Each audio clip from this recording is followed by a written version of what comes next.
ብሌንና ሰላም በስተመጨረሻ እናትና ልጅ መሆናቸው ሲረጋገጥ ከባድና አደጋ ችግር ደረሰባቸው። ብሌን በር ላይ ተለጥፋ ቃልና ዳግም እያውጣጣ እየጠየቃት ሳለ እሷም ደግሞ ዳግም እኔን ታፈቅረኛለህ አይደል? ምንም ቢሆን እኔን ልትተወኝ አትችልም አይደለም? ስለዚህ እውነቱን ልንገርህ የብሌን እናት ሰላም ናት ብላ ስትለው ቃልም እዛው በር ላይ ሆና ስታዳምጥ በጩኸት ቀወጠችውና ድፍት አለች። ወይዘሮ ሰላምም ጩኸትና ምናምን ስትሰማ እየተሯሯጠች ስትመጣ ዳግምና ቃል አልጋው ላይ ተቀምጠው ብሌን ግን በር ላይ ተደፍታ ደም በደም ሆናለች። ለምንድን ነው እንደዚህ የሆነው? ዳግም እንኳንም መጣ። ኮተትህን ጠቅልለህ ከዚህ ከቤት እንድትወጣ ፈልጋለሁ። ደግሞ ብሌንን ምን አደረጋችኋት ብላ መሬት ላይ ተደፍታ ስታለቅስ ዳግም ቃል የተናገረችውን በሙሉ ለሰላም ሲነግራት ሰላምም እዛው ወደቀችበት ብሌን ላይ ድፍት ብላ ማልቀስ ጀመረች።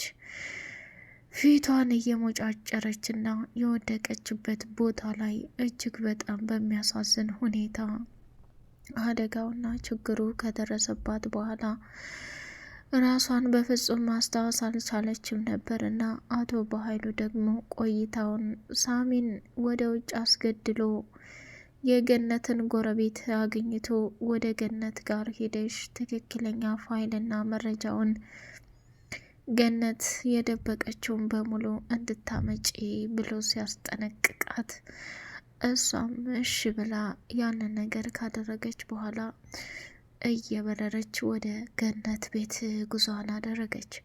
አቶ በኃይሉም ሰተት ብሎ ሲመጣ የተፈጠረና የሆነ ያለው ነገር በጣም አነጋጋሪና አስደንጋጭ ነገር ሆኖ ቀረ።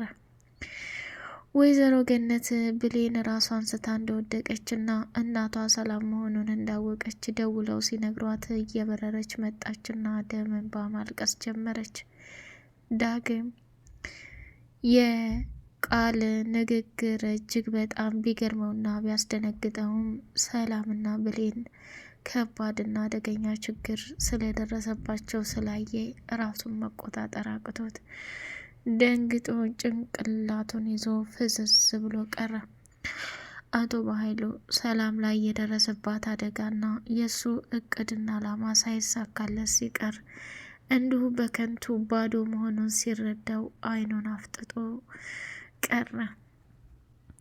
ሰላምም ደግሞ ብሌን አጠገቤ ሆነሽ ነው ለካ እስካሁን ድረስ ሳለቅስና ደም እንባ ስተፋ የነበርኩት። በጣም ያሳዝናል። አሁን ላይ ከምልሽ በላይ አንቺ ብቸኛና አዛኟ ልጄ እንደዚህ ሆነሽ ማየትን በጣም አዝናለሁ እያለች መንሰፍሰፍና መቃጠል ጀመረች። ብሌን ከሚባለው በላይ ራሷን መቆጣጠር አቅቷት ጭንቅላቷ ላይ ብዙ ደም እየፈሰሳት ሳለ ዳግም መጣና ጭንቅላቷን በጨርቅ ሲያስርላት ጨርሶ ደም በደም ሲሆን ሰላም በቃ ልትሞትብኝ ነው፣ ወደ ሆስፒታል ዳግም ብሌን ሞተች እያለች መቀወጥ ጀመረች። ገነት አሳዳጊ እናቷ ደግሞ ብሌን የደረሰባትን ነገር ስታይ ምን አለ እስከ ዛሬ ድረስ ሰላም እናቷ መሆኑን አውቄ ነግሬያት ቢሆን ኖሮ ልጄን አይኔ ባይኔ ያጣሁኝ እያለች ተንሰፈሰፈች። ሰላም ሰላም፣ ወደ የተከበራችሁ የተወደዳችሁ የቻናል ቤተሰቦች እጅግ በጣም ተወዳጁና በጉጉት ስንጠብቀው የነበረው የአደራ ድራማ እንደቀጠለ ይገኛል። ቻናሉን ላይ ሰብስክራይብ እያደረጋችሁ ለምታበረታቱ የመልካም ቤተሰቦች በሙሉ አመሰግናለሁኝ። ብሌን ከሚባለው በላይ እጅጉን በጣም ራሷን መቆጣጠር አቅቷት ራሷን ስታ ወደቀች ማለት ነው።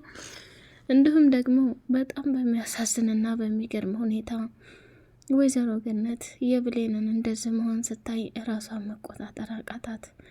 ወይኔ ለካ እድሜ ልኬና መስዋዕቴን ከፍዬ ያሳደግኩሽ ልጄ መጨረሻ ላይ እንድትወኝብኛለሽ ብዬ በፍጹም አላስብም ነበር እያለች ተቃጠለች። ዳግምም ደግሞ ብሌን እኔ ያንቺን እናት ለማውጣጣት ብዬ ከቃል ጋር ያደረኩን ነገር በጣም ያሳፍራል። ለካንቺ በር ላይ ተቀምጠሽ ሁሉንም እየሰማሽኝና ሁሉንም እያዳመጥሽ ነበር። ይሄ ደግሞ ይፈጠራል ብዬ እኔ በፍጹም አላሰብኩም ነበር። በር ላይ መቆምሽን ባቅ እኔ መች እናገር ነበር እያለ በጸጸት መቃጠልና መንገብገብ ጀመረ። በጣም ያሳዝናል። በጣም ልብ ይሰብራል። አቶ በኃይሉ ሳሚን እንዲገደልና ደብዛው እንዲጠፋ ደውሎ ከተናገረ በኋላ የደወለለትም ሰውዬ ከአንድ አይሉ ሁለት ሰው አስላከና ሳሚን ከመድፋቱ በፊት እንግዲህ ብሌንን አገኘቷል ነበርና ምን ሆነ ነው የጠፋኸው ሳሚ ብላለችው። አይ ብሌን ይህን ያክል ታስብልኛለሽ እንዴ? እኔ የኔ መጥፋት አንቺን የሚያጨናንቅሽ ከሆነ የምር እንደምትወጂኝና እንደምታፈቅሬን ተረድቻለሁ ብሎ አለ። አይ እኔ ይህንን ለማሰብ ሳይሆን ከእስከ ዛሬው ምንም የተለየ ነገር የለም። እንደ ማንኛውም ሰው መጥፋትህንና እንደ ማንኛውም ሰው መጠየቅ አለብኝ ብላ አለች። ከዛ እሱም በጣም ደነገጠና አይደል ነገሩ እንደዛ ነው እንዴ ብሌን ዛሬ እውነቱን ልነግርሽ ፈልጋለሁ አላት። እጇን ያዘ ሲያደርጋት ሳሚ አትጃጃል፣ ምንድነው የምትነግረኝ? እውነታውን ንገረኝ አለችው። እሱም ደግሞ በጣም ፈርቶና ግራ ተጋብቶ ስለነበር ብሌን ብትወጂም ባትወጂም እኔ በጣም አፈቅርሻለሁ። አንቺ የኔ ሴት ሆነሽ እንድትቀሪ ነው የምፈልገው። በቃ ባለኝ ነገር አንደላቀቄና ጥሩ ነገር አድርጌ አንቺን እንትን ለማለት ፈልጋለሁ ብሎ አላት። አይደል አትጃጃል ሳሚ፣ ይልቁንስ መናገር የፈለገውን ነገር ተናገር አለችው። ከዚህ ውጭ የምናገረው ነገር የለም ብሎ ደመደመ። በመጨረሻ ላይ እንግዲህ በሚያሳዝን ሁኔታ ብሌንን እንደሚያፈቅራትና እንደሚወዳት ሲነግራትም ከዛ ቦታ ላይ ተሳርባ ስትሄድ ስሚ ተረጋጊ አድምጭኝ አላት። ምንድን ነው የምሰማ አለችው። ወደሽም ጠላሽም እውነቱን ስነግርሽ የሆነ ነገር ልነግርሽ ነበር። አይ አያስፈልግም፣ እንደውም ካሁን በኋላ አጠገቤ እንድትደርስ አልፈልግም አለችው። እሱም ደነገጠና ምን ሆነሻል ብሌን? ቆይ ግን ለምንድን ነው የምትጣደፊው? እኔ እኮ ስለ እናትሽ ልነግርሽ ነበር አለና እየተናደደ መንገዱን ቀጠለ። የበኃይሉ ሰዎች እየተከታተሉ መንገድ ላይ ሳሚን ቀጥቅጠውና ገለውት ሲሄዱ እሱም እዛው ጸጥ ብሎ ቀረ። ወዲያውን አቶ በኃይሉም ሳሚን እንዲገደሉ ለላካቸው ሰዎች ደወለና በደንብ አድርጋቸው አጠናቀቃቸው አይደል? ገደላችሁት አይደል? ብሎ ሲል አዎ ጨርሰናል፣ በሚገባ አጠናቀናል ብለው አሉት። ከስተጀርባ ሆና የገነት ጎረቤት ወይዘሮ ፀሐይ የበኃይሉን ንግግር እየሰማች ነበር። ይህ አውሬ እኔንም አይለቀኝም፣ አሁን ደግሞ ማንን አባቱን እስገሎ ይሆን እያለች ከነፍሷ ጋር መከራከርና መፋጠጥ ጀመረች። ዘወር ሲል በጣም በሚገርምና በሚደንቅ ሁኔታ እሷን ሲያደነግጥ አንቺ ርኩስ ምን አባሽ ታደርጊያለሽ አለና አፋጠጣት። እሷም ደግሞ እባክህ በኃይሉ የሚጸጽተን ነገር እንዳታደርግ ተወኝ እያለች መናገር ጀመረች። መጨረሻ ላይ እንቃደረጋትና ወይዘሮ ገነት እንዴት የዳግምን አባት እኔ እንደገደልኩት ባሏ መሆኑን እስካሁን አልነገርሽኝም? እኔም ከጊዜ ወደዚህ ነው የሰማሁት። እያንዳንዱ የሰለሞንን መረጃና ፋይል ደግሞ ቤቷ እንዳስቀመጠ ሰምቻለሁ ብላ ስትለው የበለጠ ተናደደ። እራሱን መቆጣጠር አቃተው። አንቺ ሴት እኔ ልታሳብጂ ነው እንዴት ተነሳሽው? እንዴት ይህን ኩላ ምስጢርና ፋይል እያወቅሽ አልተናገርሽም? ብላ ፈጠጠባት። እሷም ደነገጠችና ሰላምም በሚያሳዝን ሁኔታ በቃል ተናደደችና ቃል ከአሁን በኋላ ፈጽሞ ይሄ የዲኤንኤ ውጤት ምርመራ እስከሚመጣ ድረስ እናቴ እንድትይኝ አልፈልግም አለቻት። ቃል እንግዲህ እጅግ በጣም በሚያሳዝን ሁኔታ ዳግም አቶ በኃይሉን እንደወጋውና አቶ በኃይሉን ከባድ ችግር አድርሶበት እንደነበረ ነገረቻት። እሷም ደነገጠችና እንዴት ይህን ነገር ብሌን አልነገረችኝም? ብሌን እኮ በተደጋጋሚ እንደ እናቴ ነው ማይሽ፣ እንደ እናቴ ነው መወድሽ እያለች ነበር።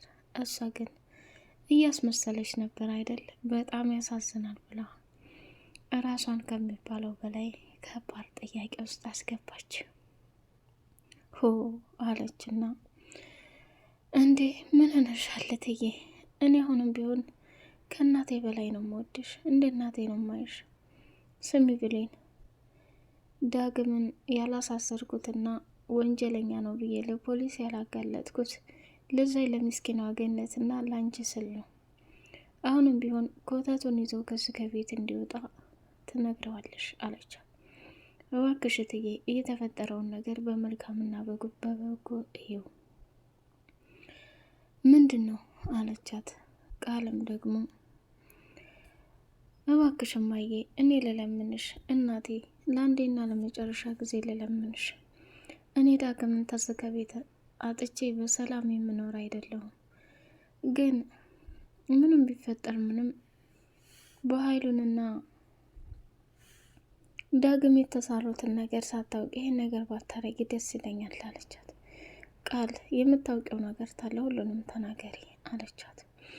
ቃልም ለሰላም አቶ በኃይሉ እንግዲህ ገነትንና ዳግምን እንዳለያያቸው ስትነገር በጣም ደነገጠችና ራሷን መቆጣጠር አቃታት።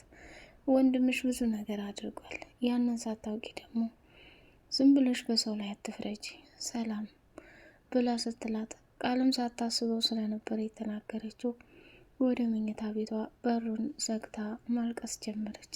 ሰላምም ደግሞ ቃል እባክሽ በሩን ክፈችልኝ፣ የተፈጠረውን ነገር በሙሉ አስረጅኝ፣ ስለ በኃይሉ የምታውቂው ነገር ምንድን ነው ብላ ጠየቀቻት። ስለ በኃይሉ የምታውቀውን ነገር መናገር ስላልፈለገኝ ማልቀሷን ቀጠለች። ሰላምም በጣም ግራ ተጋባች። ብሌንም ዳግም ላይ ደወለች እና ስማ ዳግም እትዬ በጣም ተናዳለች። በኃይሉን አንተ እንደወጋሁ ቃል ተናግራ ኮተቱን ለቃቅሞ ከዚህ ከቤት እንዲወጣልኝ ብላለች። አየህ ዳግም አንተ ተወጣ ከእናት ጋር ልኖር ትችላለህ። እኔ ግን ስለ እናቴ በቃል በኩል የማውቀውን አንተ ዛሬ እራት ጋብዛትና የተፈጠረውን ነገር ከፍቶሻል፣ ማረጋጋት አለብኝ ብለህ ስለ እናቴ አውጣጣልኝ። ከዛ ሰላም እንኳን ብታባርህ እኔም ስለ እናቴ ማወቅ ያለብኝን ነገር ከተረዳው በደስታ እኖራለሁ ብላለችው። ዳግምም ለብሌን ሲል ብዙ ነገር እየሆነ ነው፣ ማድረግ ያለበትን በሙሉ አደረገ። በጣም ይገርማል። የብሌን መጨረሻ እንግዲህ በር ላይ ተለጥፋ በመጠጥ ስክር ብላ ለዳግም ሁሉንም ነገር ቃል ስትነግረው ራሷን ስታ ነው የወደቀችው። አቶ በኃይሉም እንግዲህ ዳግምንና ችንገነትን በቅርብ ጊዜ ያጠፋቸዋለሁ እያለ መፎከር ጀመረ። ዳግምም የብሌንን እናት ለማግኘት ዋጋና መስዋዕት እየከፈለ ነው። በቀጣይ ፓርት በጉጉት እስከምንገናኝ አሰላሙ አለይኩም ወራህመቱላሂ ወበረካቱ።